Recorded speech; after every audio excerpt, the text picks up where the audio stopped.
আমাদের অনন্য স্টোরি সকল প্রকার পার্ট গল্প দেখতে আমাদের চ্যানেলটি সাবস্ক্রাইব করে পাশে থাকা বেল আইকনটিতে ক্লিক করে অল নোটিফিকেশন অন করে দিন। ফজরের ধ্বনি কানে আসতেই ঘুমটা ভেঙে গেল রাগান্বিতার। সে আধশোয়া হয়ে উঠে বসল, আশেপাশে তাকালো কিছুক্ষণ। চোখের ঘুমটা পুরোপুরি যেতেই রাগান্বিতা তাকালো ইমতিয়াজের ঘুমন্ত মুখের দিকে। কি মায়া ভরা ওই মুখখানায়। রাগান্বিতা কিছুক্ষণ তাকিয়ে রইল ইমতিয়াজের মুখের দিকে, ধীর স্বরে বলল, আপনার ভীষণ ভালোবাসি প্রিয়, কখনো ছেড়ে যাবেন না। তবে যে আমি পাগল হয়ে যাব। আপনার যে কেন এত ভালোবাসি আমি নিজেও জানি না। আপনার চোখ দুটোতেই আমি বড্ড মায়া দেখি। আপনার কণ্ঠস্বর প্রতিবার যেন আমার কানে মধুর সুরেলা হয়ে ভাসে। আর আপনার বিশ্বস্ত বুকখানা, ইস, আমি যতবার ওই বুকখানায় মাথা রাখি কি যে শান্তি অনুভব হয় আপনার বোঝানো যাবে না। আপনার একটুখানি অবহেলায় আমি ছিন্ন ভিন্ন হয়ে যাই। আমায় কখনো অবহেলা করেন না, তবে যে আমি জীবিত থেকেও মৃত ঘোষিত হব। একা মনে অনেক কিছু বলল রাগান্বিতা। চট করেই তার হুঁশ আসলো, তাকে নামাজ আদায় করতে হবে। রাগান্বিতা ইমতিয়াজকে ডাকলো, বলল, শুনছেন, উঠুন জলদি, নামাজ পড়তে যাবেন না? কয়েকবার ডাকতেই ইমতিয়াজের হুঁশ আসে, যে দ্রুত উঠে বসে, বলে, কি হয়েছে বউ? রাগান্বিতা হালকা হেসে বলে, কিছু না, দ্রুত উঠুন, নামাজ পড়তে হবে। ইমতিয়াজ শুনল। সে দ্রুত বিছানা ছেড়ে নেমে চলে যায় বাথরুমে। কতক্ষণ পেরিয়ে দ্রুত টুপি আর পাঞ্জাবি পরে বেরিয়ে যায়। ইমতিয়াজ যেতেই রাগান্বিতা ঢোকে বাথরুমে। ফজরের নামাজ আদায় করে জানালার ধারে চুপচাপ দাঁড়িয়ে আছে রাগান্বিতা। ধীরে ধীরে আধারে মেশা প্রকৃতিটা হলো আলোকিত। পাখিরা ডানা ঝাপটাচ্ছে দূর আকাশে, গাছের পাতা নড়ছে। রাগান্বিতার মন চাইল এই প্রকৃতির মাঝে উঠানটায় একটু হাঁটতে। রাগান্বিতার দেরি করল না, সে বেরিয়ে গেল কক্ষ থেকে। কক্ষ থেকে বের হতেই রাগান্বিতার নজরে আসলো সেই তালাবদ্ধ করা কক্ষটার দিকে, যেটা বর্তমানে আর তালাবদ্ধ থাকে না। প্রায় মাসখানেক আগে যখন রাগান্বিতা তাদের বাড়ি থেকে এসেছিল, তখনই দেখে তালাবদ্ধ করা কক্ষটা খোলা। অন্যান্য কক্ষগুলোর মতোই এটাও পরিপাটি ছিল, তবে রাগান্বিতা বুঝেছিল তার আসার আগে কেউ কক্ষটা পরিষ্কার করেছিল। রাগান্বিতা জিজ্ঞেস করেছিল, এই কক্ষটায় আগে কি ছিল? ইমতিয়াজ বলে, ময়লা শয়লা থাকতো, যা এখন সরিয়ে ফেলা হয়েছে। রাগান্বিতাও আর ঘাটেনি। রাগান্বিতা আলতো পায়ে নানা কিছু ভাবতে ভাবতে বাড়ির ভেতর থেকে বের হলো। মুক্ত খোলামেলা পরিবেশটায় প্রাণ খোলা নিঃশ্বাস নিয়ে হাঁটতে লাগলো। হঠাৎই রাগান্বিতার নজরে আসলো রবিনকে। লোকটা হাতে কি নিয়ে যেন বাড়ির পেছনের দিকটায় যাচ্ছে। রাগান্বিতা কৌতূহলী পিছু নিল রবিনের, কিন্তু অবাক করার বিষয় হলো ডালপালা মিশ্রিত জায়গাটার কাছে আসতেই রবিনকে আর দেখতে পেল না রাগান্বিতা। রাগান্বিতা আশেপাশে তাকালো, কিন্তু না, কেউ নেই। তবে লাস্টবার ওই জমানো ডালপালাগুলো একটু নড়তে দেখেছিল। রাগান্বিতা আরেকটু এগোবে, এরই মাঝে পেছন থেকে বলে উঠল ইমতিয়াজ। বউ? রাগান্বিতা আর এগোতে পারল না। সে পেছন ফিরে তাকালো, বলল, জি, আপনি চলে এসেছেন? ইমতিয়াজ দু কদম এগিয়ে এসে বলল, তুমি ওখানে কি করছো? রাগান্বিতা কথাটা চেপে গেল, বলল, কিছু করছিলাম না তো, সকালের প্রকৃতিতে একটু হাঁটতে ইচ্ছে হলো, তাই হাঁটছিলাম। ও আচ্ছা, এদিকে আসো। রাগান্বিতা এগিয়ে গেল। ইমতিয়াজ রাগান্বিতার কাঁধ ধরে বলল, চলো আমার সাথে, আমরা একটু পর বের হব। বলেই রাগান্বিতার হাত ধরে নিয়ে যেতে লাগলো ইমতিয়াজ। রাগান্বিতাও আর কিছু বলতে পারল না, তবে কৌতূহল একটা রয়েই গেল। এই রবিনকেও মাঝে মধ্যে কেমন যেন লাগে রাগান্বিতার। সেদিন রাতের ঘটনাটা হুট করে মনে পড়ল তার। বাড়ির ভেতর ঢুকতেই সর্বপ্রথম নজরে আসলো রবিনকে। রবিন রন্ধনশালা থেকে বেরিয়ে এসেছে। রাগান্বিতা তাকে দেখে তড়িৎ চমকে উঠল। মাত্রই না রবিনকে সে দেখল বাহিরে, এরই মাঝে বাড়ির ভেতর আসলো কি করে? রাগান্বিতা আশপাশ না ভেবেই রবিনকে প্রশ্ন করল, আপনি কি এইমাত্র বাইরে গিয়েছিলেন চাচা? রাগান্বিতার আচমকা প্রশ্নে রবিন অপ্রস্তুত অনুভব করল। সে দ্রুত জবাব দিল, কই না তো, আমি তো এখনই আইলাম। রাগান্বিতা আর কিছু বলতে পারল না। তবে কি সে ভুল দেখেছে তখন? কিন্তু তার স্পষ্ট মনে পড়ছে রবিন হাতে করে কি নিয়ে যেন বাড়ির পেছনে যাচ্ছিল। রাগান্বিতাকে চিন্তিত দেখে ইমতিয়াজ প্রশ্ন করল, কিছু কি হয়েছে? রাগান্বিতা নিজেকে ধাতস্থ করল, না, কিছু হয়নি। ইমতিয়াজও আর কোনো প্রশ্ন করল না। সকালের নাস্তা সেরে নিজ কক্ষে তৈরি হচ্ছিল রাগান্বিতা। কালো রঙের জামদানি শাড়ি, হাতে সোনার চুড়ি, গলায় ভারী অলংকার, চুলগুলো খোপা করা, চোখে গাঢ় কাজল, ঠোঁটে লিপস্টিক। ইমতিয়াজ কক্ষে ঢুকলো। রাগান্বিতা খানিকটা চমকে তাকালো তার দিকে। ইমতিয়াজ দাঁড়িয়ে পড়ল দুয়ারের সামনে। এক অদ্ভুত গভীর চাহনি নিয়ে তাকিয়ে রইল রাগান্বিতার দিকে। একটা মানুষকে কালো রঙের শাড়িতে এত বেশি চমৎকার দেখাতে পারে জানা ছিল না বুঝি ইমতিয়াজের। ইমতিয়াজ কেমন ঘোর লাগানো দৃষ্টি নিয়ে এগিয়ে গেল রাগান্বিতার দিকে। রাগান্বিতা ঠায় দাঁড়িয়ে রইল। ইমতিয়াজ এগিয়ে এলো। রাগান্বিতার চোখের দিকে তাকিয়ে স্তব্ধ সুরে শুধালো, এত সোজা না বউ, আমি যে পাগল হয়ে যাব। রাগান্বিতা লজ্জায় মাথা নুইয়ে বলল, আপনার চোখে এমন প্রেম দেখার জন্য হলেও আমি বারবার সাজতে প্রস্তুত। আমি বুঝেছি তুমি ভালো থাকতে দিবে না আমায়। সাজলে বুঝি মানুষ ভালো থাকে না? কেউ থাকে কিনা জানি না, তবে আমি থাকি না। এই যে এখন মাতাল মাতাল লাগছে, মস্তিষ্কের শব্দ ভাণ্ডারে শয়তান হানা দিচ্ছে, এর দায় কে নেবে? আমি তো আপনার বিয়ে করা বউ, আমাদের ভয় কিসের? মনের গহীনে হাজারো শব্দ, হাজারো কথা, লক্ষ কোটি ভয়, অথচ তোমায় বলতে গেলেই কোনো শব্দ খুঁজে পাই না। ফাঁকা ফাঁকা লাগে শব্দটা। এমনটা কেন হয় বউ? আমি জানি না। হেসে ফেলে ইমতিয়াজ। আস্তে করে রাগান্বিতা গায়ে জড়ানো সকল অলংকার খুলে ফেলে। রাগান্বিতা অবাক হয়ে বলে, এগুলো খুলছেন যে? তোমায় কাল বলেছিলাম না আমরা বিলাসবহুল নয় সাধারণভাবে কিছুদিন সংসার করব। রাগান্বিতা আর কিছু বললে না। ইমতিয়াজ রাগান্বিতার গায়ের অলংকার খুলে গলায় চিকন একটা লকেট সমৃদ্ধ চেন, দুই হাতে দুটো চিকন চুড়ি আর কানে ছোট দুটো দুল পরিয়ে দিল। তারপর ব্যাগে রাখা একটা সাদামাটি শাড়ি বের করলো। কিন্তু পরক্ষণে রাগান্বিতাকে এক পলক দেখে বলল, আজ থাক, কাল পড়ো, এতটুকু যন্ত্রণা আমি সইতেই পারি। শেষ কথাটার অর্থটা ঠিক বুঝল না রাগান্বিতা। তবে কিছু জিজ্ঞেস করেনি আর। মুখ থেকে আপনা আপনি বেরিয়ে আসলো তার, অদ্ভুত একটা লোক। রাগান্বিতাকে হালকাভাবে সাজিয়ে ইমতিয়াজ করুণ চোখে তাকিয়ে রয় ওর মুখের দিকে। মনে মনে বলে, তোমার কি মনে হয় না তুমি আমার শহরে এসে ভুল করেছ? উত্তর এলো না। তবে ইমতিয়াজ এও জানে এই কথাটা রাগান্বিতাকে বললে রাগান্বিতার জবাবে বলতো, কেন বলুন তো?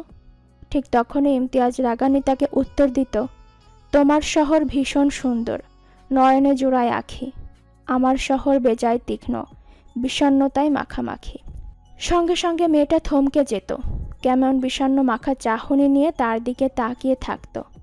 আর সেই চাহনি দেখে ইমতিয়াজ ক্ষত বিক্ষত হতো। কি এক দারুণ অবস্থা!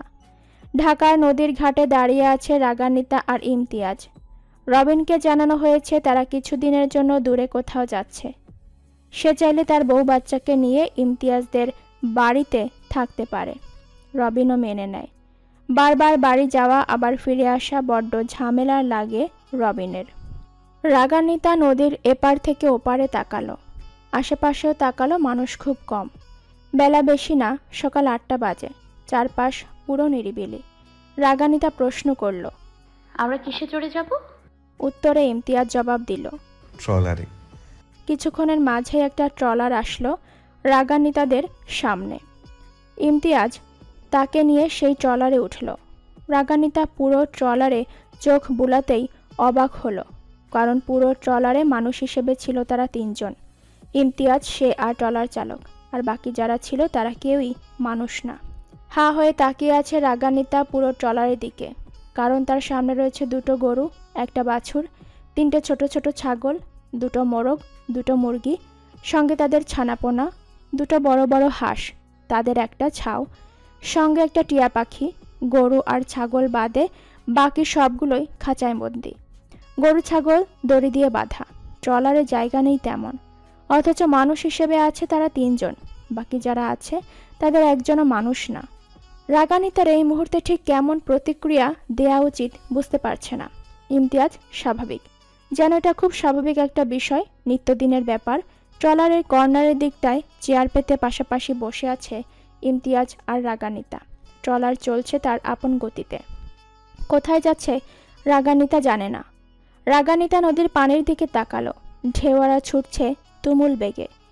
রাগান্বিতা ইমতিয়াজের মুখের দিকে তাকালো, খুব অদ্ভুত কণ্ঠে বলল, আমরা কি আর ফিরবো না? ইমতিয়াজ এক পলক রাগানিতার দিকে তাকিয়ে বলল। যদি বলি না, ভয় পাবে খুব। রাগানিতা নিজেকে ধাতস্থ করল, অবাক হয়েই বলল, ভয় পাবার কি আছে? সত্যি নেই? আমি তো দেখি না। তুমি দেখো না নাকি দেখতে চাও না? আপনি ঠিক কি বলতে চাইছেন বলুন তো? তোমায় আমি খুন করব বউ। সঙ্গে সঙ্গে উচ্চ শব্দে হেসে ফেলল রাগান্বিতা। এতটাই জোরে ছিল যে নিকাবের আর ট্রলারের শব্দের ভিড়েও ইমতিয়াজ খুব ভালোভাবে টের পেল। ইমতিয়াজ বিস্মিত কণ্ঠে বলল, তুমি ভয় পাচ্ছ না?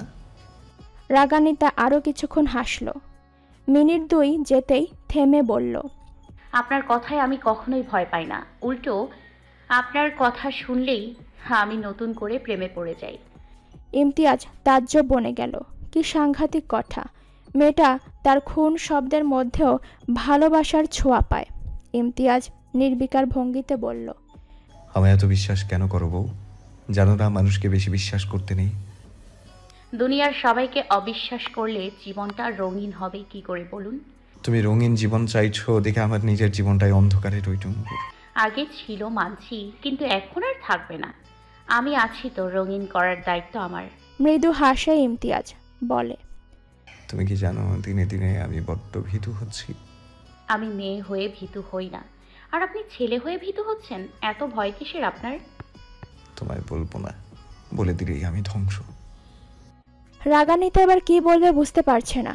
প্রায়শই ইমতিয়াজের এমন শেষ কথায় আটকে যায় রাগান্বিতা, প্রতি উত্তরে কিছু বলতে পারে না। আজও তার ব্যতিক্রম হলো না। রাগান্বিতা চুপ হয়ে গেল। হঠাৎই আবার বলে উঠল ইমতিয়াজ, তুমি কি মানবে একদিন তুমি আমায় খুন করতে চাইবে?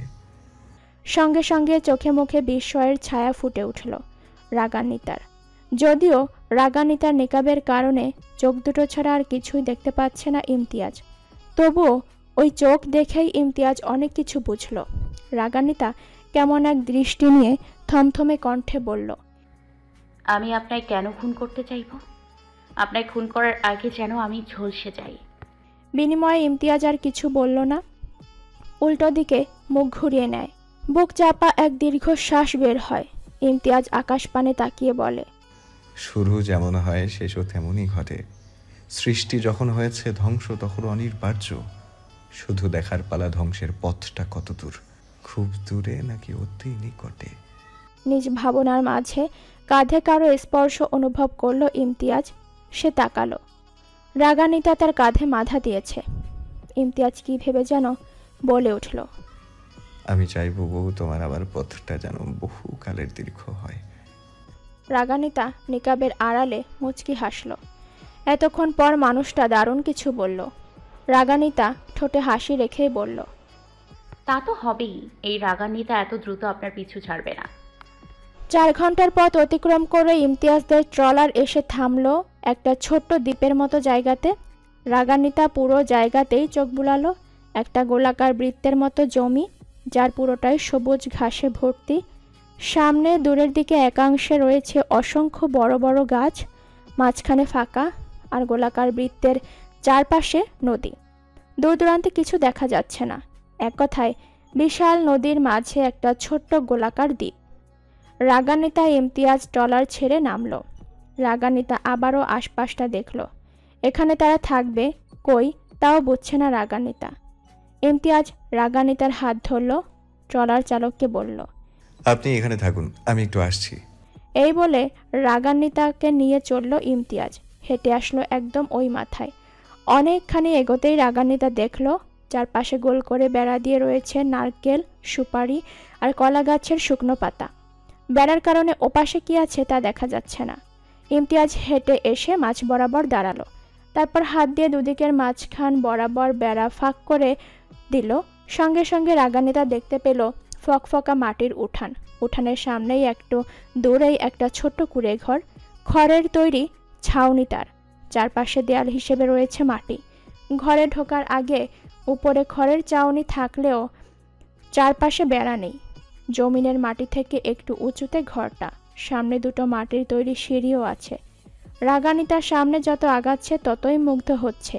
চারপাশ এত সুন্দর কেন? তাদের সাম্রাজ্যের ওই জমিদার ভিটার চেয়েও কি নিদারুণ দেখাচ্ছে এই কুঁড়ে ঘরটা। রাগান্বিতা বিসমিল্লা বলে ঘরে প্রবেশ করলো। চারপাশ মেঘাচ্ছন্ন, হয়তো বৃষ্টি হবে। বাতাস বইছে পুরো প্রকৃতি জুড়ে। রাগানিতাকে ঘরের সামনে দাঁড় করিয়ে রেখে ইমতিয়াজ বলল, তুমি এখানে চুপটি করে দাঁড়াও, আমি বাকিদের থাকার ব্যবস্থা করছি। এই বলে চলে গেল ইমতিয়াজ। রাগানিতা চেয়ে রইল, চারপাশ দেখল। তাদের ঘরে কর্নারের হাতের বাম দিকের মাথাতেই আছে একটা বিশাল পেয়ারার গাছ। ডান দিকের কয়েক কদম পেরিয়েই নদীর পার, যেখানে ঘাটলা আছে। ঘাটলার পাশে বিশাল রেন্টি গাছ। রেন্টি গাছের সাথে রয়েছে একটা কালো কুচকুচে রঙের নৌকা বাঁধা, ঢেউয়ে সেটা ভাসছে। তবে বর্তমানে রাগানিতা তা দেখতে পায়নি। ঘাটের অন্য পাশে বসার জন্য তক্তা দিয়ে বানানো উঁচু বেঞ্চ। তাদের ঘরটা দ্বীপের মাঝে নয়, কর্নারে, যার কারণে নদীর ঘাট একটু নিকটে।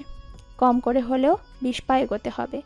ইমতিয়াজ এগিয়ে আসলো, সঙ্গে করে নিয়ে আসলো 3টে গরু আর 3টে ছাগল। তাদের রাখার জন্য বাম দিকের পেয়ারা গাছের পরে অনেকখানি জায়গা ফাঁকা রেখে লম্বা ঘর বানানো। সেটার ছাউনিও খড় দিয়ে বানানো। ইমতিয়াজ তাদের সেই ঘরে বেঁধে রাখলো। কোথা থেকে যেন ঘাস এনে রাখলো সামনে, তারাও আনন্দে খেতে থাকলো। ইমতিয়াজ আবার গেল ট্রলারের কাছে। এবার ফিরে এলো হাঁস মুরগি নিয়ে। সেগুলোর জন্য তৈরি আছে সুন্দর মাটির খোপ।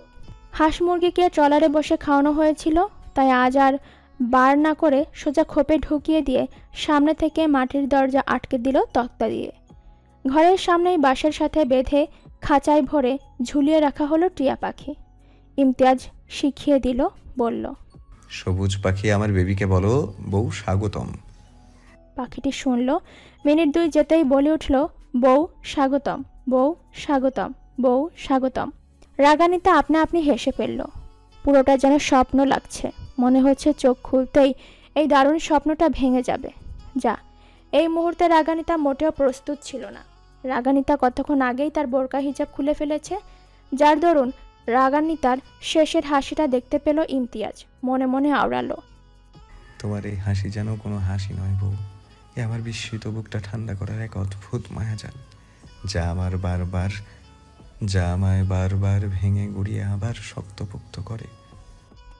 বুকে হাত দিয়ে মৃদু হাসল ইমতিয়াজ। ইমতিয়াজ রাগানিতা ঘরের ভেতরে প্রবেশ করলো। রাগানিতা দেখতে পেল একটা ছোট চৌকি, সঙ্গে কিছু আসবাবপত্রও আছে। বোঝাই যাচ্ছে তারা আসার আগে ইমতিয়াজ এখানে এসে অনেক কিছু গোছগাছ করে গেছে। তার জন্যই চারপাশ এত পরিপাটি। ধীরে ধীরে প্রকৃতি আরও রং বদলালো। আকাশটা মেঘাচ্ছন্ন হলো আরও গাঢ়। ধীরে ধীরে ধরণী জুড়ে বর্ষণ শুরু হলো।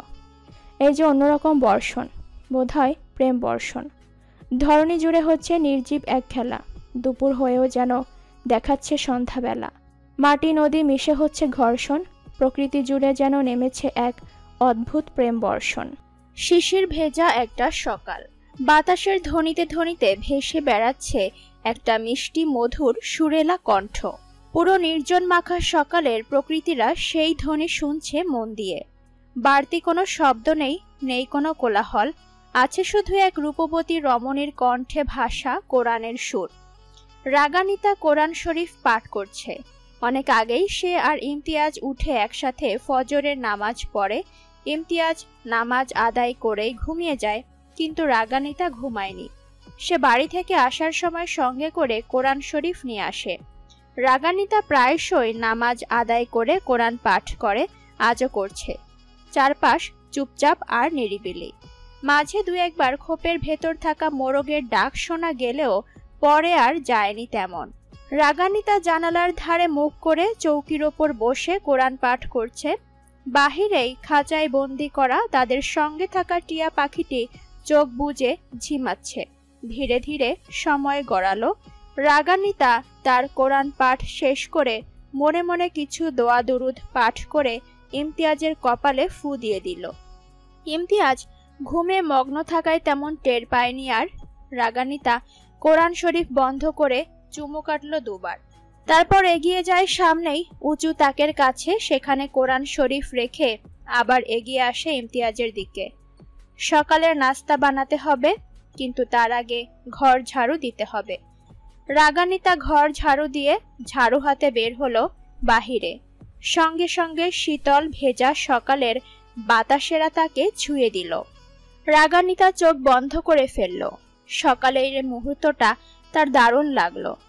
রাগান্বিতা বেশিক্ষণ না দাঁড়িয়ে কোমরে আঁচল বেঁধে তাদের কুঁড়ে ঘরের সম্পূর্ণ আঙিনাটা একবার ঝাড়ু দিল। তারপর রান্নাঘরের দিকে গেল। কুঁড়ে ঘরের ভেতরে ঢুকে হাতের ডান দিকে একটা দুয়ার আছে। সেই দুয়ারের পরেই মাটির উনুন পেতে রন্ধনশালা বানানো। চুলার পাশেই জ্বালানোর জন্য ছিল শুকনো কিছু ডালপালা। রাগান্বিতা দেশলাই দিয়ে মাটির চুলা বা উনুন জ্বালালো। সর্বপ্রথম ছোট্ট পাতিল পেতে পানি দিল গরম করার জন্য। রাগান্বিতা গরম গরম পরাটা আর দুধ চা বানাচ্ছে, চাচ্ছে সকালের নাস্তা হিসেবে খেতে। তুমি আমায় ভুলে গেছো তাই না? আমায় এভাবে ভুলে কি করে গেলে দা? সঙ্গে সঙ্গে হকচকিয়ে উঠল ইমতিয়াজ। ঘুমটা ভেঙে গেল আচমকা। ইমতিয়াজ আশেপাশে তাকালো, জোরে একটা নিঃশ্বাস ফেলল। তখনই জানালার ফাঁক দিয়ে দেখতে পাওয়া টিয়াটা বলে উঠল, বউ স্বাগতম, বউ স্বাগতম, বউ স্বাগতম। রাগান্বিতাও শুনতে পেল টিয়ার কথাটা, লজ্জায় নুয়ে গেল। টিয়ার মুখে কথাটা শুনলেই তার কেমন লজ্জা লজ্জা লাগে। ইস, ইমতিয়াজ এ কি শেখালো টিয়াটাকে? আনমনে হেসে ফেলল রাগান্বিতা। এদিকে ইমতিয়াজ সেও তাকিয়ে রইল টিয়াটার দিকে। অনেকক্ষণ নিস্তব্ধ হয়ে ধীরে ধীরে নিজেকে করলো শান্ত। তারপরে গলা খাকারি দিয়ে ডাকলো, বউ, এই বউ, কোথায় তুমি? রাগান্বিতা তৎক্ষণাৎ তার কাজ রেখে দৌড়ে আসলো, এক হাতে আটা মাখা। রাগান্বিতা চিন্তিত স্বরে বলল, কি হলো, কি হলো? রাগান্বিতার কণ্ঠ শুনেই ইমতিয়াজ তাকালো রাগান্বিতার দিকে। কাঁচা হলুদ রঙের শাড়ি, হাতে অল্প কিছু কাচের চুড়ি, মাথায় একপাশে সিঁথি কেটে চুলগুলো খোপা করা, দোকানে ছোট্ট পুতির দুল, গলায় ছোট্ট একটা চেন, সঙ্গে লাল রঙা ঠোঁটে রাগান্বিতাকে পুরো ভিন্ন রকম লাগছে। ভারী গহনাগাটি ছাড়াও এই সাধারণ শাড়িতেও কত মায়াবী দেখাচ্ছে রাগান্বিতাকে। ইমতিয়াজ পলকবিহীন তাকিয়ে রইল রাগান্বিতার দিকে। ইমতিয়াজকে নিজের দিকে তাকিয়ে থাকতে দেখে আবার প্রশ্ন করল রাগান্বিতা, কি হলো, কিছু বলছে না কেন? কি হয়েছে? এভাবে ডাকছিলেন যে? ইমতিয়াজ রাগান্বিতার চোখের দিকে তাকিয়ে মৃদু হাসল, বলল, কি হবে, কিছুই হয়নি। কোথায় ছিলে তুমি? রাগান্বিতা কিছুটা এগিয়ে এসে বলল, সকালের নাস্তা করছিলাম তো। তুমি জানো তোমায় না দেখে আমার কত খালি খালি লাগছিল। রাগান্বিতা হাসে, বলে, আপনিও না তাড়াতাড়ি মুখ ধুয়ে আসুন, আমি খাবার তৈরি করছি। রাগান্বিতা চলে গেল। ইমতিয়াজ রাগান্বিতার যাওয়ার পানে তাকিয়ে থেকে শুধালো, আজ তোমায় খুব সুন্দর দেখাচ্ছে বউ। রাগান্বিতা কথাটা শুনতে পেলেও বিনিময়ে কিছু বলল না। মুচকি হেসে চলে গেল চুলার পিঠে। ইমতিয়াজ আরো কিছুক্ষণ চৌকিতে বসে থেকে বের হয় কুঁড়ে ঘর থেকে। জোরে নিঃশ্বাস ফেলে প্রকৃতির বুকে। তারপর হেঁটে যায় হাঁস মুরগি আর গরু ছাগলের কাছে। গরু ছাগলদের ঘাস দিয়ে হাঁস মুরগির খোপ খুলে দিল।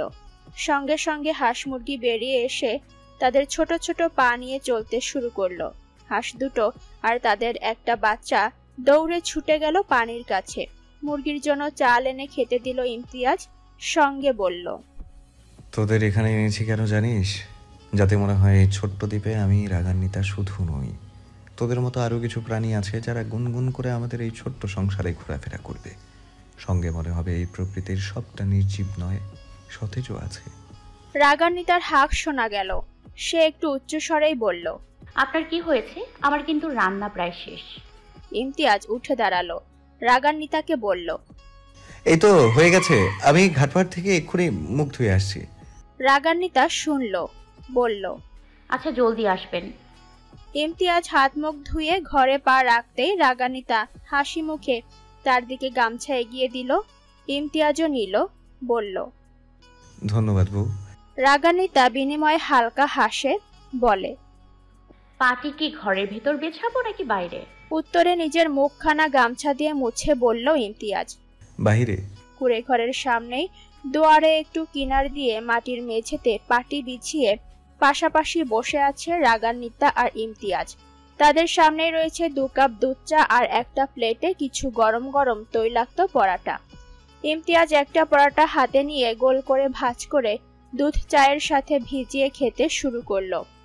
রাগান্বিতাও খেতে লাগলো, তবে এর আগে জিজ্ঞেস করলো, কেমন হয়েছে? ইমতিয়াজ রাগান্বিতার দিকে তাকিয়ে বলল। দারুণ। রাগান্বিতা অবাক স্বরে বলল, কিন্তু আপনি তো এখনো খাননি।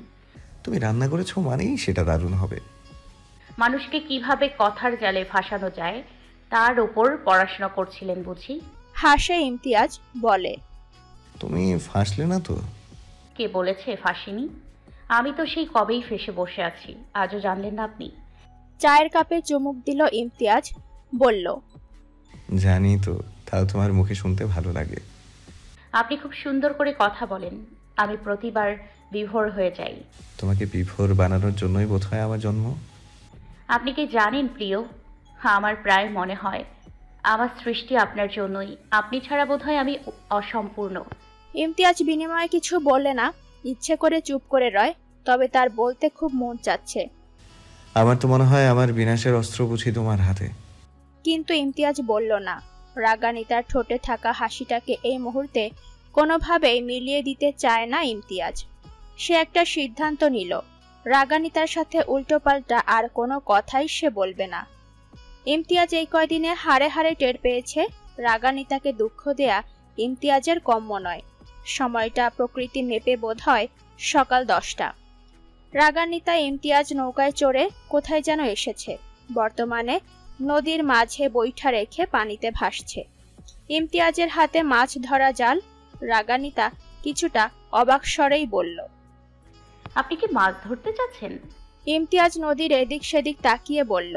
হুম। কথাটা শেষ করেই হাতের জালটাকে বিছিয়ে ছুঁড়ে মারল নদীর পানিতে। রাগান্বিতা একটু চমকে উঠল এতে, মনে মনে বলল, আপনি মাছ ধরতেও জানেন?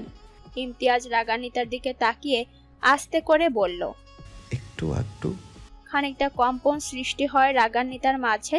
ধীরে স্বরে বলে, মানুষটা তার মনে মনে বলা কথাগুলো বুঝতে পারে কি করে? ইমতিয়াজ হালকা হাসে, ধীরে ধীরে উঠাতে শুরু করে নদীতে বিছিয়ে দেওয়া মৎস্য আটকানো তার জালটাকে। দাও দাও করে আগুন জ্বলছে চুলাতে। রাগান্বিতা মাছ ভাজছে, তার পাশে বসে আছে ইমতিয়াজ। দৃষ্টি তার রাগান্বিতার দিকেই। কতক্ষণ আগে ইমতিয়াজের প্রথম জালেই একটা বড় মাছ আর কিছু ছোট ছোট মাছ ধরা পড়েছে। দুজন মানুষের জন্য যা ছিল যথেষ্ট। ইমতিয়াজ পরবর্তীতে আর জাল ফেলেনি নদীতে। চারপাশটা একটু ঘুরে চলে আসে তাদের ছোট্ট কুটিরে। রাগান্বিতা ফিরেই দ্রুত মাছ কেটে রাখতে বসে। ইমতিয়াজ পাশে বসে শুধু দেখছে।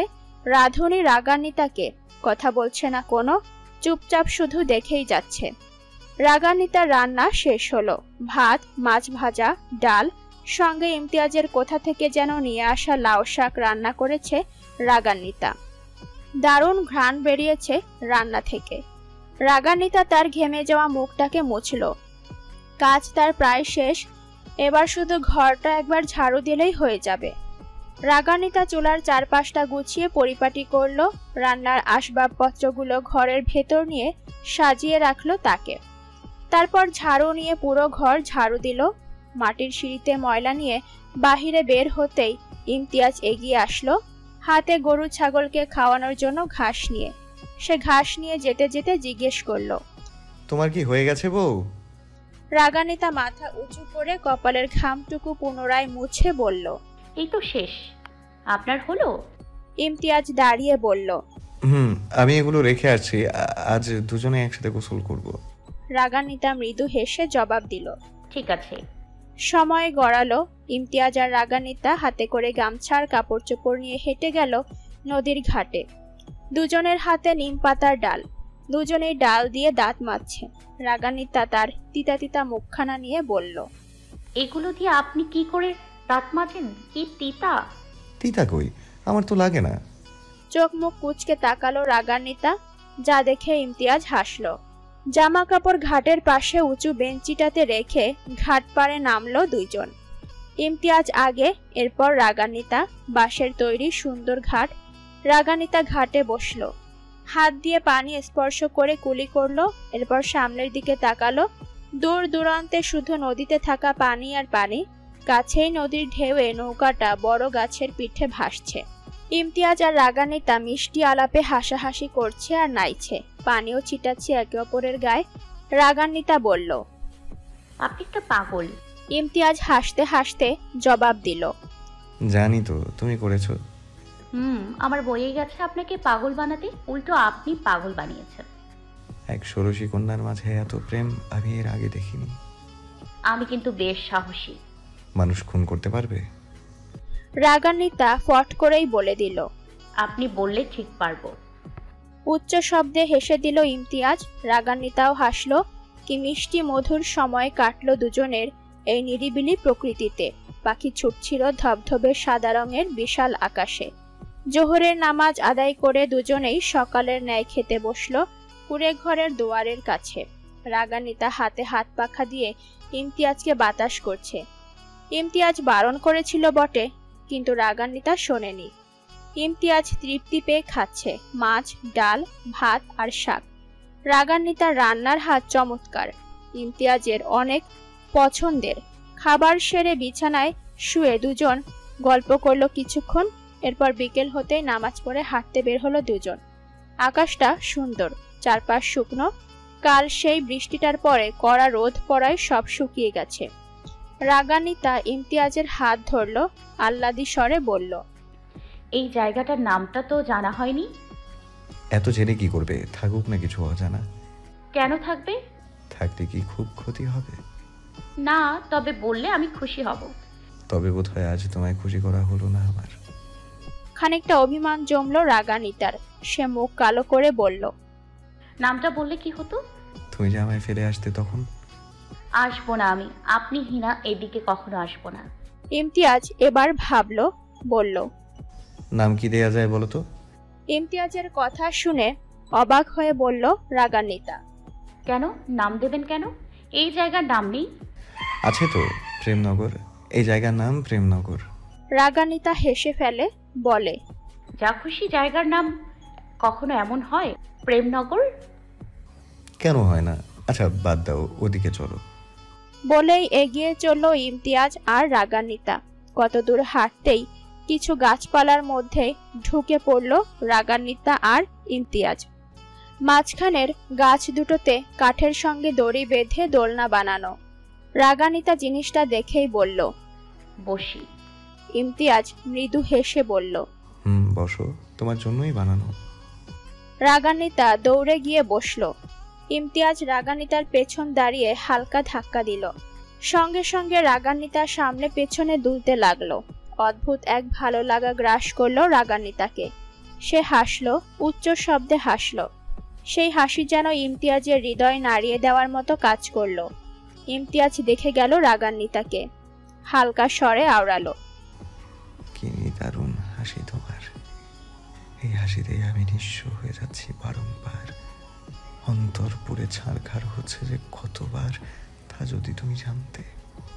ইমতিয়াজ কয়েক মুহূর্ত রাগান্বিতার পেছনে দাঁড়িয়ে থেকে কথাগুলো ভেবে হঠাৎই সরে গেল।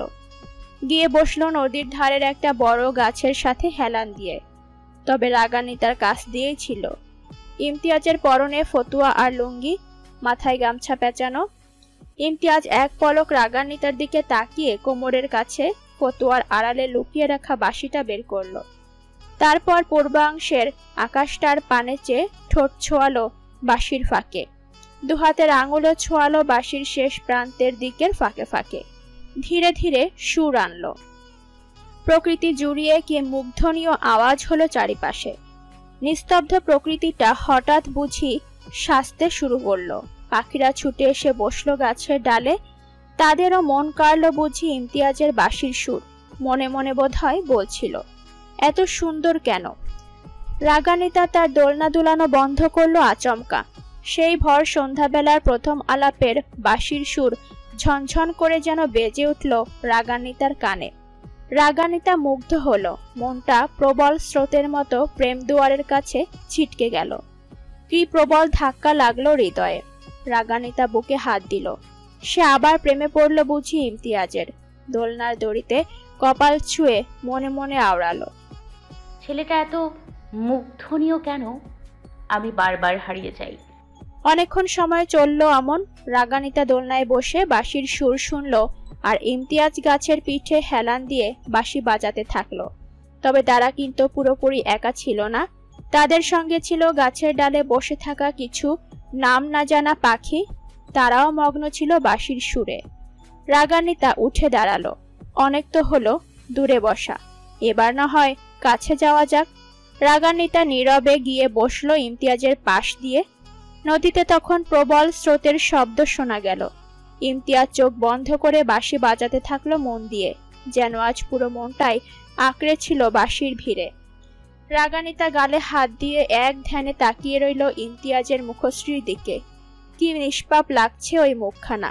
এই মুহূর্তে দাঁড়িয়ে রাগান্বিতার ইচ্ছে হচ্ছে এই সময়টা যদি এখানেই থেমে যেত, ওই পাখিগুলো ওখানে বসে থাকতো, এই মুগ্ধনীয় পরিবেশটার যদি কোনো পরিসমাপ্তি না ঘটতো, তবে না কতই ভালো হতো। রাগান্বিতা প্রাণ ভরে শুধু ইমতিয়াজকেই দেখে যেত। এই দেখা বুঝি জনম জনমেও শেষ হবে না রাগান্বিতার। একটা মানুষ দেখার এত তৃপ্তি রাগান্বিতা এর আগে কখনোই অনুভব করেনি। ক্ষণে ক্ষণে সে টের পাচ্ছে সে মরছে। ইমতিয়াজের প্রতি গভীর আসক্তিতায় সে দিনে দিনে মারা পড়ছে। ইমতিয়াজের কণ্ঠ শোনা গেল। সে বাঁশি বাজানো থামিয়ে নরম স্বরে বলল, এভাবে তাকিয়ে থেকো না গো, আমি যে পুরাই সর্বহারা হয়ে যাব বউ। রাগান্বিতার টনক নড়ল। গালের হাত সরিয়ে ধ্যানময়ী গলায় বলল, আমিও যে হচ্ছি তার বেলা। জবাব দেয় না কেউই কারো কথায়। ধীরে ধীরে সময়ের সাথে সাথে প্রকৃতিও রং বদলালো। রাগান্বিতা ইমতিয়াজ পাশাপাশি কাছাকাছি বসা। দৃষ্টি তাদের নদীর ভিড়ে আকাশের মাঝে থাকা লাল রঙা সূর্যটার দিকে। চারপাশ পুরো রক্তিম আগুনের আলোর মতো চকচকা। বোঝাই যাচ্ছে সন্ধ্যা নামছে। একটা ধমকানো বাতাস ছুটল ইমতিয়াজ আর রাগান্বিতাকে। ইমতিয়াজ আচমকা বলে উঠল, জানো তো রাগান্বিতা, প্রেম মানে হলো এক আসমান যন্ত্রণা। তাও দেখো মানুষ বেছে বেছে সেই প্রেমে পড়বেই, যেমন আমি পড়েছি। রাগান্বিতা দৃষ্টি প্রকৃতির দিকে থাকলেও ইমতিয়াজের কথাটা খুব ভালোভাবেই শুনেছে। মুচকি হেসে ইমতিয়াজের কাঁধে মাথা দিয়ে সূর্যাস্ত দেখতে দেখতে স্বল্প স্বরে আওড়ালো, আমিও। নিকষ কালো অন্ধকারে ঘেরা চারপাশ। ঘরের ভেতর ল্যাম্প জ্বলছে, বাহিরে ঝিরিঝিরি শব্দে বৃষ্টি হচ্ছে। রাগান্বিতা আর ইমতিয়াজ বসে আছে কুঁড়ে ঘরের সামনে মাটির সিঁড়ির ওপর পা রেখে। উপরে ছাউনি থাকায় বৃষ্টির পানি লাগছে না তাদের গায়ে। রাগান্বিতার পাশেই রয়েছে হেরিকেন, আলো দিচ্ছে তাদের। রাগান্বিতা আবদারের স্বরে বলল, শুনুন, এবার বাড়ি ফিরে একটা টেলিফোন কিনবেন, বাবার সাথে কথা বলবো। কত দিন হয়ে গেল বাবার সাথে চিঠি বিলি হয় না। প্রতি উত্তরে শুধু এতটুকুই বলল ইমতিয়াজ। আচ্ছা। জি, বাবাকে বলতে হবে টেলিফোন কেনার কথা। বাবা বোধহয় আমায় ভুলেই গেছে, না হলে চিঠি লেখেনি কেন? এখন বোধহয় লিখেছে, আমরা তো বাড়ি নেই। ডাকপিয়ন নিশ্চয়ই রবিন চাচার কাছে চিঠি দিয়ে গেছে। আপনি সত্যি বলছেন? মনে হচ্ছে। রাগান্বিতা জোরে একটা নিঃশ্বাস ফেলল, বলল, দাদিমাকে আজ সকালে স্বপ্নে দেখেছিলাম, আমায় বাড়ি যেতে বলছে। আচ্ছা, যাবো আমি। রাগান্বিতা খুশি হয়ে বলল, সত্যি যাবেন? রাগান্বিতা ইমতিয়াজের ডান হাতখানা শক্ত করে চেপে ধরল, কাঁধে মাথা দিয়ে বলল, আমি কি চাই জানেন? ইমতিয়াজ সামনের দিকে চোখ রেখেই বলে, কি বলো? আমি চাই আমাদের জীবনটা এভাবেই যেন সাদাসিধেভাবে কেটে যাক, কখনো ঝড় না আসুক। আকাশে তখন প্রবল বেগে একটা বিদ্যুৎ চমকালো, মেঘটাও গর্জে উঠল। ইমতিয়াজ মৃদু হাসল, মনে মনে বলল, প্রকৃতি বোধহয় এমনটা চায় না। ইমতিয়াজ রাগান্বিতার দিকে তাকালো, চোখ মুখ খুশিতে পুরো জলজল করছে। ইমতিয়াজ রাগান্বিতার কপালের কাছে থাকা চুলগুলো কানের পেছনে গুজে দিল। তারপর রাগান্বিতার হাতে থাকা কাচের চুড়িগুলোতে হাত বুলিয়ে বলল, আর আমি কি চাই জানো? রাগান্বিতা অতি আগ্রহ নিয়ে বলল, কি চান বলুন? ইমতিয়াজ বৃষ্টির পানে তাকালো, বলল, আমি চাই আমি তোমার হাতে শখের ভাঙা চুড়ি হব। না তুমি পড়তে পারবে, না তুমি ফেলতে পারবে বউ। রাগান্বিতা বিস্মিত নজরে তাকালো ইমতিয়াজের দিকে, বলল, ভাঙা চুড়ি কেন? ইমতিয়াজ মৃদু হেসে রাগান্বিতাকে বুকে জড়িয়ে ধরে বলল, এমনি। সময়গুলো অতি দ্রুত চলতে থাকলো। দেখতে দেখতে কেটে গেল পুরো 6টা দিন। এই 6 দিন যেন সময়গুলো কেটেছে পুরো স্বপ্নের মতো। রোজ নৌকা নিয়ে নদীর চারপাশে ঘুরে বেড়ানো, মাছ ধরা, রান্না করা, একসাথে গোসল করা, বিকেল হলে পুরো দ্বীপের মাঝে ছুটোছুটি করা, দোলনায় দোলা, ইমতিয়াজের বাঁশির আওয়াজ শোনা, সবই যেন অন্যরকম ছিল। গরু ছাগলকে নিয়ে আশেপাশে চড়ানো, এটাও ছিল দারুণ। রাগানিতা যেন এ জীবনে পুরো আনন্দিত ছিল। এর মধ্যে যেটা সবচেয়ে মিষ্টি মধুর ছিল তা হলো ভোর হলেই টিয়া পাখির ডেকে ওঠা, বউ স্বাগতম, বউ স্বাগতম, বউ স্বাগতম।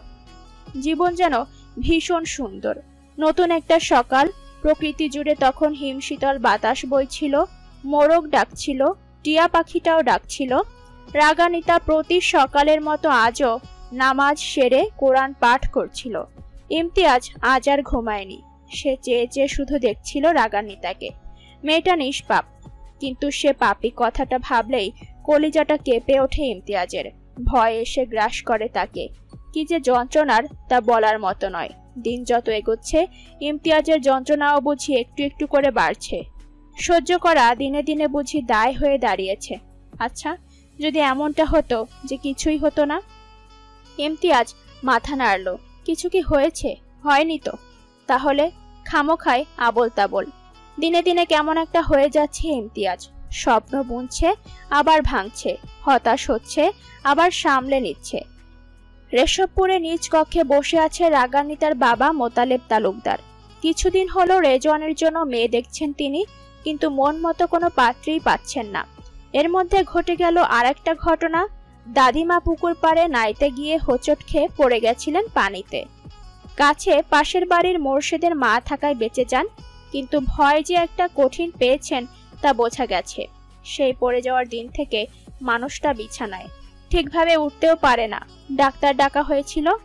ডাক্তার আড়ালে নিয়ে বললেন দাদিমার গুরুতর অসুখ করেছে, শহুরে ডাক্তার দেখালে ভালো হয়।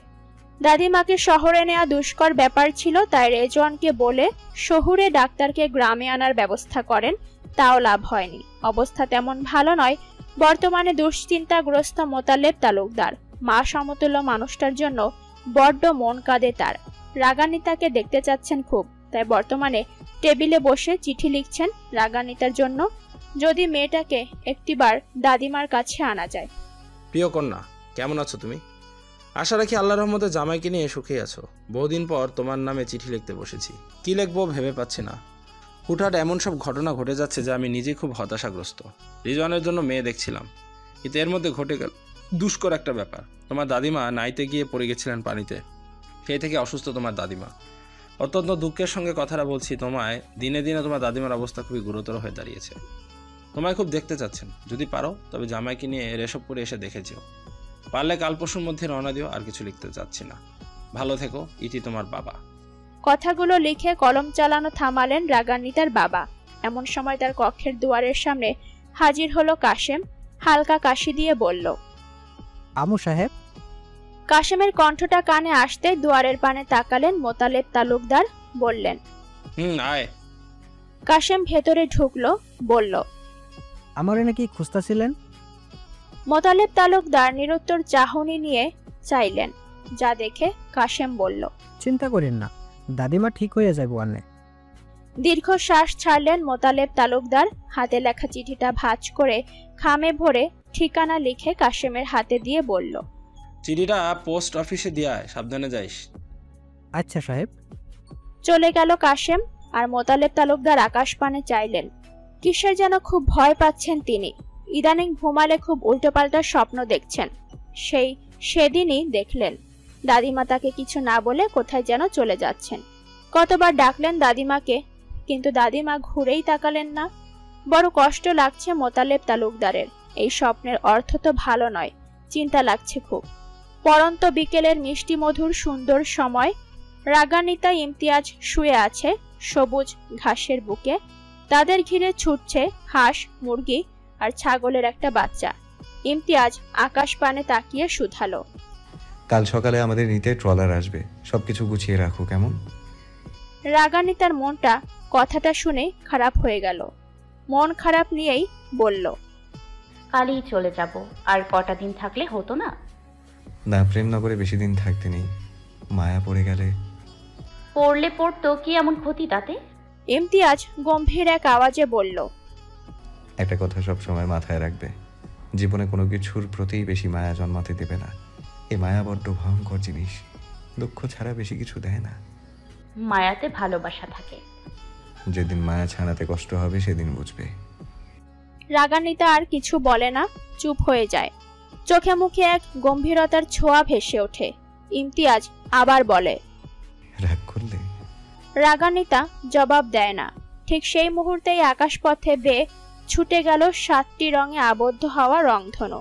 ইমতিয়াজ হাত দিয়ে তা দেখিয়ে বলল, তুমি আমার জীবনে আসা ঠিক ওই রকম 7 রঙা রংধনুর রং।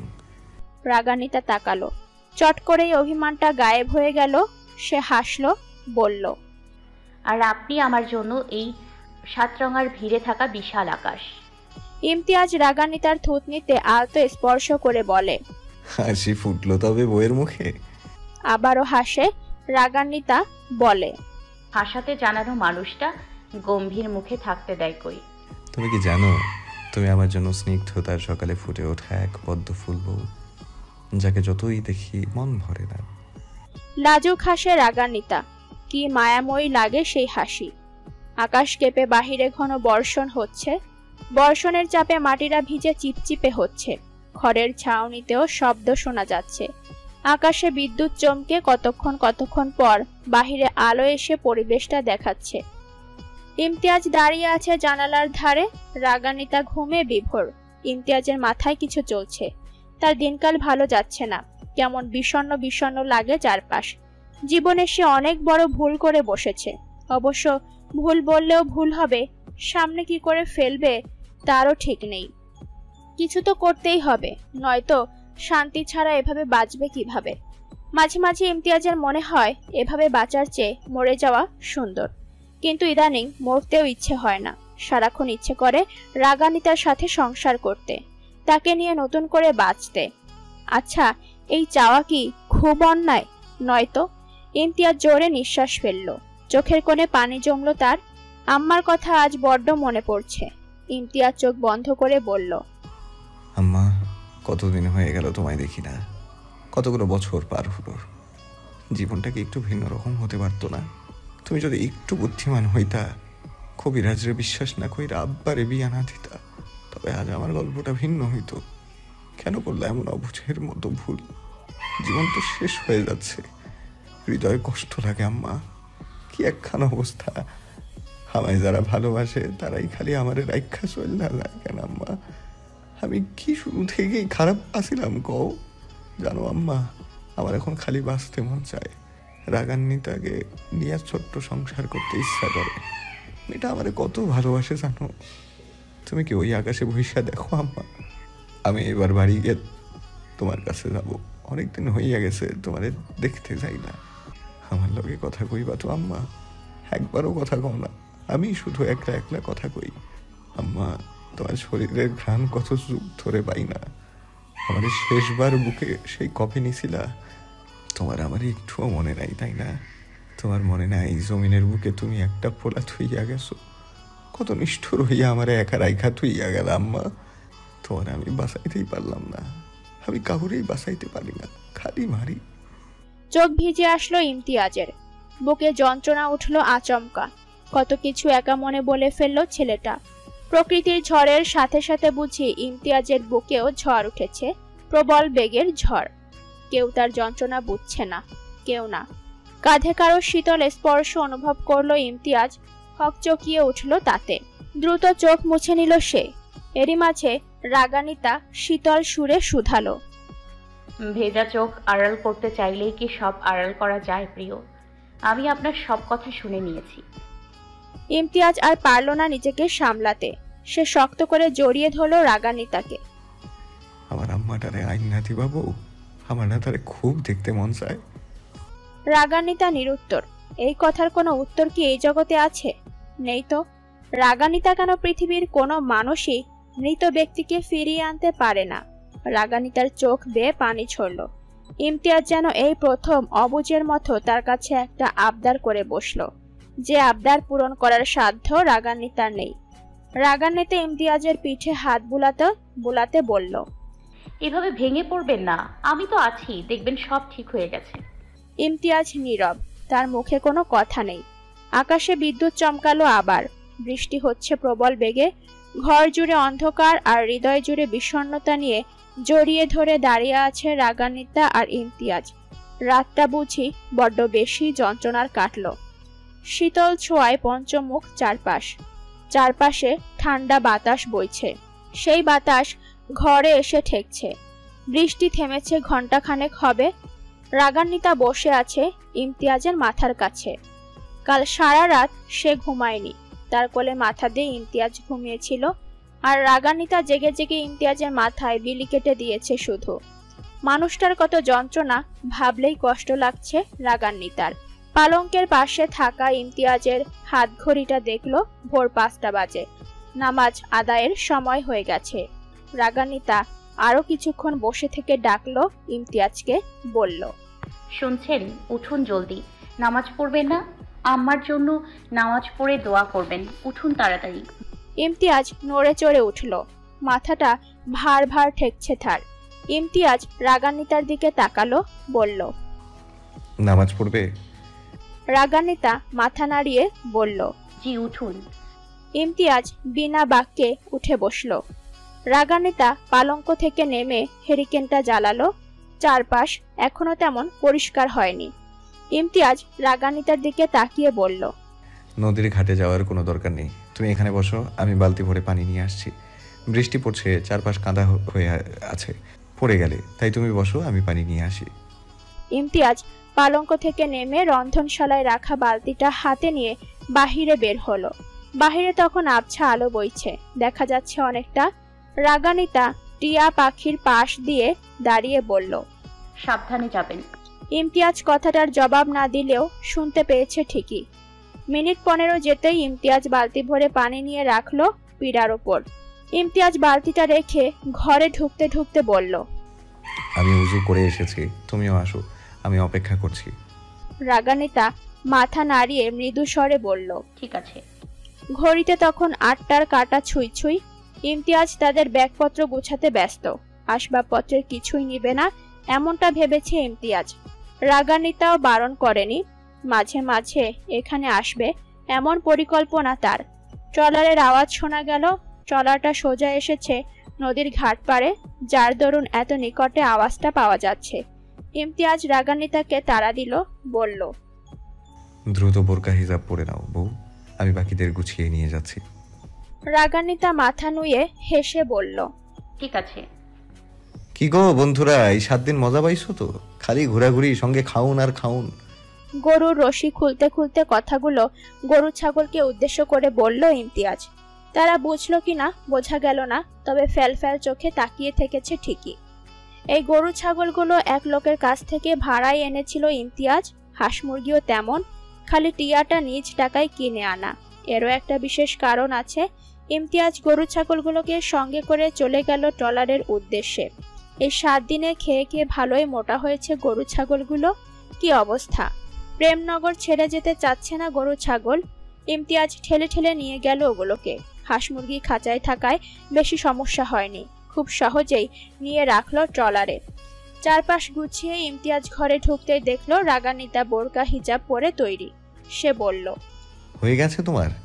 রাগান্বিতাও তাদের কুটিরে থাকা ছোট্ট আয়নাটায় একবার নিজেকে দেখে বলল, জি চলুন। ইমতিয়াজ রাগান্বিতার হাত ধরে বাহিরে আনলো। তখন টিয়া পাখিটা বলে উঠল, বউ স্বাগতম, বউ স্বাগতম, বউ স্বাগতম। রাগান্বিতা নিকাবের আড়ালে হাসলো, বলল, একে ট্রলারে নেবেন না? না। রাগান্বিতা অবাক হয়ে বলল, কেন?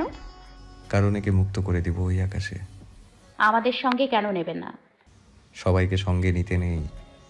এই বলে পাখিটাকে বুকে জড়িয়ে ধরে চুমু কাটলো ইমতিয়াজ, সঙ্গে বলল, তোকে বলেছিলাম না, রোজ সকালে যদি নিয়ম করে 3 বার বলতে পারিস বউ স্বাগতম, বউ স্বাগতম, তবে 7 দিন পর তোর মুক্তি। কি কথা রাখলাম তো? সব সময় ভালো থাকিস, আমাদের ভুলিস না কেমন? রোজ 3 বেলা খাইয়েছি, মনে রাখিস কিন্তু। বলে আরো একবার টিয়ার কপালে ঠোঁট ছোঁয়ালো ইমতিয়াজ। রাগান্বিতা এবার বুঝলো ইমতিয়াজ কেন পাখিটাকে ছেড়ে দিতে চাইছে। রাগান্বিতা আর মন খারাপ করলো না, নিকাবটা হালকা উঠিয়ে পাখির কপালে চুমু কেটে শীতল সুরে বলল, ভালো থাকিস সব সময়। অতঃপর ইমতিয়াজ রাগান্বিতা দুজনেই দুহাতে টিয়াটাকে ধরে উড়িয়ে দিল আকাশে। সঙ্গে সঙ্গে টিয়া পাখিটি মুক্ত আকাশে ডানা ঝাপটাতে লাগলো। আবারও চেঁচিয়ে বলতে বলতে গেল, বউ স্বাগতম, বউ স্বাগতম, বউ স্বাগতম। রাগানিতার চোখে পানি চলে এলো।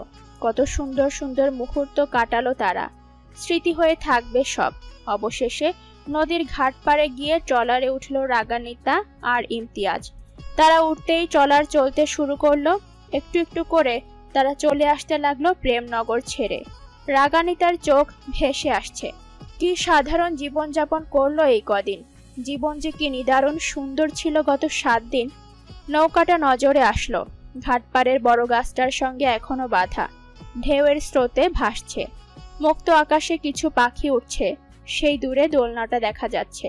ইমতিয়াজের বাঁশি বাজানোর সেই গাছটাও নজরে আসলো। ছোট্ট কুড়ে ঘরটা পড়ে রইল একা। সামনেই ঝুলে রইল শূন্য হাওয়া সেই টিয়া পাখিটার খাঁচাটা। রাগানিতা যতক্ষণ দেখা যায় ততক্ষণই তাকিয়ে রইল প্রেমনগরের দিকে। পাশেই ইমতিয়াজ দাঁড়ানো। হঠাৎই রাগানিতা কেমন এক বিষণ্ণ সুরে আওড়ালো, আমরা আবার কবে আসবো এখানে? ইমতিয়াজ কিছুক্ষণ চুপ থেকে বলল, প্রকৃতি যেদিন আবার চাইবে। নিজেদের ব্যাগপত্র নিয়ে সবেমাত্র ঢাকার বাড়িতে পা রাখলো ইমতিয়াজ আর রাগানিতা। সদর দুয়ারের সামনে দাঁড়ানো ছিল রবিন আর ওর বউ। রাগানিতা আর ইমতিয়াজ ধীরে ধীরে হেঁটে আসলো তাদের সামনে। সদর দুয়ারের কাছে এসেই বলল ইমতিয়াজ, কেমন আছো চাচা? ভালো, তুমি? ভালোই। চাচিও সঙ্গে দাঁড়িয়ে আছে যে, কেমন আছেন চাচি? চাচি মিষ্টি হাসলেন, ইমতিয়াজের গালে আলতো করে স্পর্শ করলেন। ইমতিয়াজ মৃদু হেসে জবাব দিল, আমরাও ভালো। এরপর রাগানিতাকে উদ্দেশ্য করে বলল ইমতিয়াজ, ইনি রবিন চাচার বউ রাগানিতা। রাগানিতা এগিয়ে আসলো, নিকাবের আড়ালে মিষ্টি গলায় বলল, আসসালামু আলাইকুম চাচি, ভালো আছেন? চাচি মৃদু স্বরে বললেন। রাগানিতাকে সঙ্গে নিয়ে বাড়ির ভেতর চলে গেল চাচি। আর ইমতিয়াজ রবিনকে উদ্দেশ্য করে বলল, ব্যবসার অবস্থা কেমন চাচা? ভালোই। তুমি কি এখন যাইবা দক্ষাতে? ইমতিয়াজ কিছুক্ষণ চুপ থেকে বলল। দেখি। ভেতরে ঢুকলো ইমতিয়াজ। রাগানিতা তখন সিঁড়ি বেয়ে নিজ কক্ষে যাচ্ছিল। তখনই পেছন থেকে ইমতিয়াজ বলে উঠল, বউ শুনো। রাগানিতা দাঁড়িয়ে পড়ল। দ্রুত কয়েক কদম নিচে এসে বলল, জি বলুন। ইমতিয়াজও এগিয়ে আসলো, খানিকটা কাছাকাছি দাঁড়িয়ে বলল, আমার একটা কাজ আছে, কাজটা সেরেই আমি আসছি, তুমি চিন্তা করো না, আমার আসতে একটু দেরি হবে। রাগানিতা চিন্তিত স্বরে বলল, কোথায় যাবেন? মাত্রই তো এলেন, এখনই যাবেন? কাজটা কি খুব জরুরি? ইমতিয়াজ মাথা নাড়িয়ে বলল। হুম। রাগানিতা আর বারণ করলো না, বলল, ঠিক আছে, সাবধানে যাবেন। কাজ সেরে দ্রুত চলে আসবেন, কেমন? ইমতিয়াজ মৃদু হেসে বলল, ঠিক আছে। ইমতিয়াজ আশেপাশে তাকালো, তারপর চট করেই রাগানিতার কপালে চুমু কেটে বলল, ভালোবাসি বউ, ভীষণ ভালোবাসি তোমায়। কথাটা বলেই ঝড়ের গতিতে চলে গেল ইমতিয়াজ। আর রাগানিতা লজ্জায় লাল হয়ে দাঁড়িয়ে থাকলো চুপচাপ। পরক্ষণে মৃদু হেসে অগ্রসর হলো নিজ কক্ষে যাওয়ার জন্য। সময় গড়ালো, দুপুর পেরিয়ে বিকেল হলো, তাও ইমতিয়াজের খবর নেই। যদিও ইমতিয়াজ বলেছিল তার ফিরতে দেরি হবে, তবুও বিকেল গড়িয়ে কত সময় চলে যাচ্ছে। মানুষটা রাস্তায় কিছু খেয়েছে কিনা কে জানে। সেই সকালবেলা চা নাস্তা করেছিল মাত্র, তারপর আর কিছু খেয়েছে কিনা কে জানে। রাগানিতার খুব চিন্তা হচ্ছে। রাগানিতা বারবার বাড়ির সদর দরজার দিকে তাকাচ্ছে। চাচি বিষয়টা লক্ষ্য করলেন, মুচকি হেসে বললেন। বিনিময়ে রাগানিতা আমতা আমতা করে বলল, চিন্তা করছি না চাচি। চাচি মিষ্টি হেসে বললেন। বলে নিজের শয়ন কক্ষে চলে গেলেন চাচি। তার বাচ্চাটা কাঁদছে, বোধহয় ঘুম থেকে উঠে গেছে। রাগানিতা খানিকটা লজ্জা পেল চাচির কথা শুনে। গ্রামের নাম আনন্দপুর, ঢাকা থেকে বেশ দূরে তার অবস্থান। সেই গ্রামেরই সবচেয়ে বড় জমিদার বাড়িটির নাম শিকদার মঞ্জিল। এককালে বিপুল প্রাচার্যে ঘেরা ছিল এই বাড়ি, অথচ আজ সেই বাড়ি পরিত্যক্ত। কেউ ভুলেও এই বাড়ির ত্রিসীমানায় আসে না। বাচ্চাদের ছোট থেকে এখানে আসতে নিষেধ করেন তাদের বাবা মা। তাদের ধারণা এ বাড়িতে ভূত প্রেত আছে। বহু বছর আগে এ বাড়ির জমিদার মতিন শিকদার আর তার দ্বিতীয় বউ যমুনা বেগম খুন হন। সেই থেকেই এ বাড়ি পরিত্যক্ত। বাড়িতে যত মানুষ ছিল তারাও সে মৃত্যুর পর আতঙ্কে এ বাড়ি ছেড়ে চলে যান। এরপর থেকেই অযত্ন আর অবহেলার কারণে বন জঙ্গলে ভরে ভুতুরে ভুতুরে হয়ে গেছে চারপাশ। জংধরা গেটের শিকল খুলে শিকদার মঞ্জিলে পা রাখলো ইমতিয়াজ। ক্যাচ ক্যাচ করে শব্দ হলো কেমন। দু একজন দূর থেকে দেখলো। ইমতিয়াজ বেশি না ভেবেই তার চটি খুলে আস্তে করে চলে গেল ভেতরে। বাড়ির ডান দিকে একটা সরু রাস্তা আছে। ইমতিয়াজ সেই পথ ধরেই হেঁটে গেল। হাঁটতে হাঁটতে দেখা মিলল একটা সুন্দর পরিপাটি বেড়া দেওয়া কবরস্থান। এই বাড়ির বাকি সব স্থান অগোছালো থাকলেও এই জায়গাটা পরিষ্কার। ইমতিয়াজ বেড়ার এক পাশ খুলে কবরের দোয়া পাঠ করে ভেতরে ঢুকলো। তারপর বসলো সোজা মৃত ব্যক্তিটির পায়ের কাছ দিয়ে। আলতো করে পায়ের দিকের উপরের মাটি স্পর্শ করে বলল, আম্মা, আমার প্রাণের আম্মা, আমি এসেছি আম্মা। তোমার ছেলে ইমতিয়াজ এসেছে। তুমি কি আমার লগে কথা কইবা না আম্মা? এবার আমি আইতে খুব দেরি করছি। তুমি রাগ করছো তাই না? জানো আম্মা, তোমারে দেখার জন্য আমার মনটা ছটফট করে। এমনি জ্ঞান চইলা গেল আম্মা। আজ তুমি বাইসা থাকলে আমার জীবনটা এমন বিষণ্ণ মাখা হইতো। তুমি কও, আমি প্রতিহিংসায় জ্বলছি আম্মা। এমন নানা কিছু বলতে লাগলো ইমতিয়াজ। চারপাশে সে ছাড়া আর কেউ ছিল না। পুরো নিরিবিলি পরিবেশ। ইমতিয়াজের জায়গায় অন্য কেউ থাকলে এতক্ষণে ভয়ে কেঁপে যেত। অথচ ইমতিয়াজ একদম স্বাভাবিক। যেন মনে হচ্ছে তার মায়ের পাশে বসে সে গল্প করছে, আর তার মা আদুরে হাতে তার মাথায় হাত বুলাতে বুলাতে নীরবে সেই গল্প শুনছে। অথচ বাস্তবে তেমন কিছুই হচ্ছে না। এ ভয়ার্ত পরিবেশে একাই বকবক করছে ইমতিয়াজ। কত কিছুই যে বলছে, সে ছাড়া আর কেউ শুনছে না। অনেক সময় পার হলো। বিকেল শেষে সন্ধ্যা নামার সময় আসলো। ইমতিয়াজ তখনও বসা তার আম্মার কবরের পাশে। কারো আওয়াজ শোনা গেল। এক বৃদ্ধ লোক বলল, তুমি কেডা? এই সন্ধ্যা হলে এখানে কি করো? ইমতিয়াজের হুঁশ ফিরল। সে ঘুরে তাকালো। সামনে দেখলো কিছু মানুষ তার দিকে তাকিয়ে আছে। আরেকটা লোক বলল, এ জায়গাটা ভালো না। তুমি এখানে ঢুকছো হেই কখন? আর আহনা দেখা আমরা সবাই মিলে খুঁজতে আইছি। তুমি কেডা কও তো? তোমার এর আগেও দেখছি এখানে আইয়া কান্দো। কি হয়েছে তোমার? মাগরিবের আজানের শব্দ শোনা গেল। সবাই কিছুটা আতঙ্ক নিয়ে বলল, আর বইয়া থাকো না, ল আমাগো লগে। ইমতিয়াজ শুনলো। আস্তে আস্তে বসা থেকে উঠে দাঁড়ালো। তারপর বেড়া ভেদ করে বাহিরে এসে আবার বেড়া আটকে দিল। মৃদু আওয়াজে বলল, আমি তাইলে যাই আম্মা। আবার সময় করে দেখতে আসবো কেমন। এবার আর দেরি হবে না। বলেই চলে আসলো ইমতিয়াজ। লোকগুলাও সঙ্গে সঙ্গে বের হলো তার। যেতে যেতে জিজ্ঞেস করলো ইমতিয়াজকে, তুমি কেডা কও তো? এবারের কেউ লাগো? ইমতিয়াজ বাড়ির বাহিরেই সেই জং ধরা শেকলটা পুনরায় আটকে গম্ভীর এক আওয়াজে বলল, আমি ইমতিয়াজ শিকদার। কথাটা বলেই চটি পড়ে চলে যায় ইমতিয়াজ। বাকিরা নিজেদের মধ্যে বলতে থাকে, ইমতিয়াজ শিকদার আবার কেডা? তখনই সেই বৃদ্ধ লোকটি বলে, ইমতিয়াজ শিকদার হইল মতিন শিকদারের প্রথম বউয়ের পোলা। যে কবরটার পাশে বইয়া পোলারা কান্তা ছিল, ওইটা ওই পোলার আম্মার কবর। সঙ্গে সঙ্গে বিস্মিত নজরে তাকিয়ে থাকে সবাই ইমতিয়াজের যাওয়ার পানে। বলে, বৃদ্ধ লোকটি বলল, হয়, এখন কথা কি জানো? ওই ইমতিয়াজ জাউনের 3 দিন পরই খুন হয় মতিন শিকদার আর হ্যার 2 নাম্বার বউ যমুনা বেগম। এক লোক বলল। বৃদ্ধ লোকটি হাঁটতে হাঁটতে বলল, হ্যার কথা জানি না। খুন হওয়ার পর তো ওনার খবর পাওয়া যায় নাই। মাইয়াটা ছোট ছিল, স্কুলে পড়তো। কি হয়েছিল এদিন রাইতে কে জানে। ইমতিয়াজের থেকে 2 বছরের ছোট ছিল।